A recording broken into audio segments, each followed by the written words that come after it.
VT selection, loadout configuration, and pre-sortie room. In this final section of the tutorial, I'm going to cover in-game VT selection, loadout configuration, and give a weapons overview. I'm also going to go over the unlock code entry procedure, and finally close with credits, thanks, and a list of valuable online references for further reading if you are so inclined. VT selection. After room host has started a game session, the first screen you are presented with is the VT selection screen. The initial screen allows you to see the VT and loadout selections of both yourself and your teammates. There are a number of important pieces of information presented here for your own VT selection.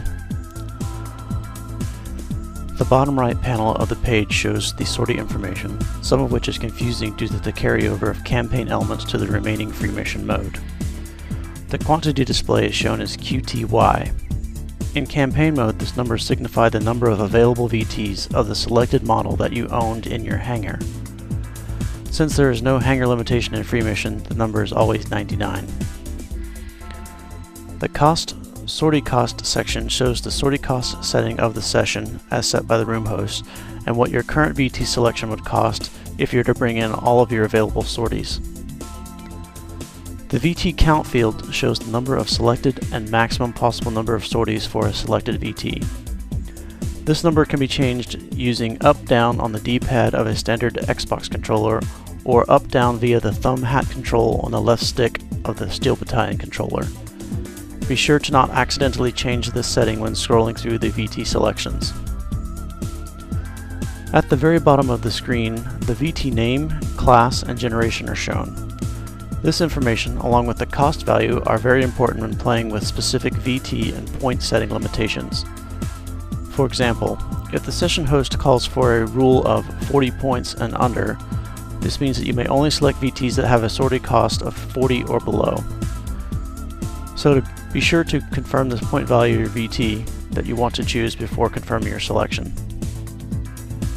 You can scroll through VTs available to you by using the left-right on the D-pad of a standard Xbox controller, or the left-right via the thumb hat control on the left stick of a Steel Battalion controller. As you change VTs, the values for cost and VT count will change to take into account the sortie cost setting of the session. After selecting a VT, the next screen that is presented is the weapons configuration screen. The initial weapons configuration screen presents 4 options. The first 3 are preset loadouts that you have either configured previously or are game defaults if you had not customized them. The 4th option at the bottom, Custom, can be selected to allow you to perform a custom weapons loadout for the current session if the 3 preset options are inappropriate. I personally always use the Custom option as I tend to make minor changes to a VT loadout depending on the map and expected opposition. For the purposes of this tutorial, I'll discuss the Custom option in more detail. After selecting Custom, a visual representation of the VT is shown on the screen. To the left, the weapon location slots are shown, 3 for the main weapons and 3 for the sub-weapons. To change a weapon selection, use the D-pad and the A and B buttons on a standard Xbox controller, or the left hat stick, main weapon, and lock-on buttons of the Steel Battalion controller. Scrolling left or right with a weapon slot selected will choose other weapons. Confirming a selection will lock the slot and allow you to scroll up or down to another weapon slot to make an alternate selection. With a few notable exceptions, every weapon in line of contact has a corresponding mount weight, which contributes to an overall total loadout weight for a VT.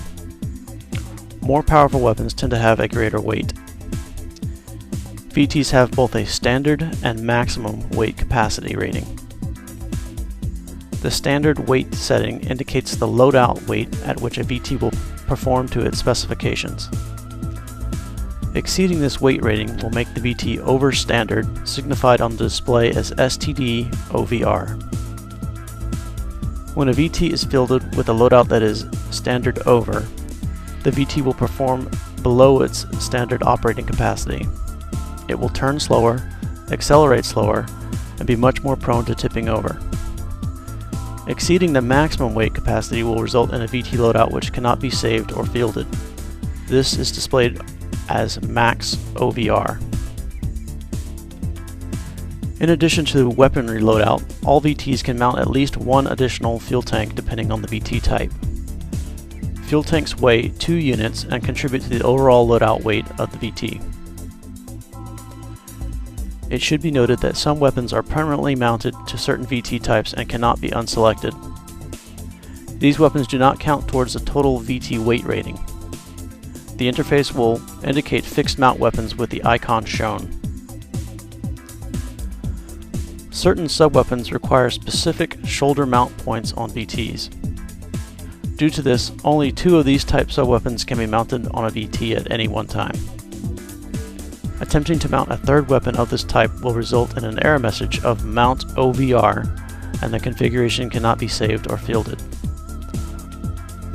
All fixed mount sub-weapons are also shoulder mounted, so for VTs that have a fixed mount sub-weapon, only one additional shoulder mount weapon may be selected. After completing a weapon loadout selection, select Complete at the bottom of the screen.